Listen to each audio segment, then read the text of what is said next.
ରମ୍ୟ ନଗ୍ରୀ ବାମ ପାର୍ଶ୍ୱରେ ବାମା ଶ୍ରେଷ୍ଠ ଘେନୀଣ ଅଭିଷିକ୍ତ ହୋଇ ରାଜ୍ୟରେ ପ୍ରଜା ଚୟ ପାଳିନ।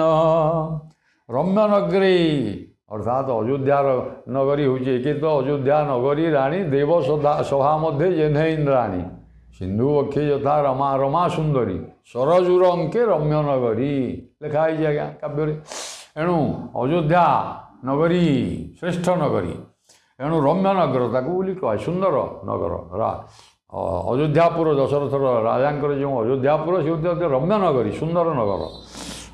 ରମ୍ୟ ନଗରୀ ବାମ ପାର୍ଶ୍ୱରେ, ନିଜର ବାମ ପାର୍ଶ୍ୱରେ 14 ବର୍ଷ ବନବାସ ସୟ ରାମ ଅଭିଷିକ୍ତ ହେଉଥିଲେ। ଦଶରଥ କୈକେୟୀଙ୍କର ବର ପ୍ରାପ୍ତି ହେଲା, ତାପରେ ଦଶରଥ ଆଜ୍ଞା 14 ବର୍ଷ ତାଙ୍କୁ ବନବାସ ଦେଲେ ଏବଂ ସେଇ କଷ୍ଟରେ ଦଶରଥ ମରିଗଲେ ଇତ୍ୟାଦି ଇତ୍ୟାଦି। ମୁଁ ସେ କଥା କହୁନି।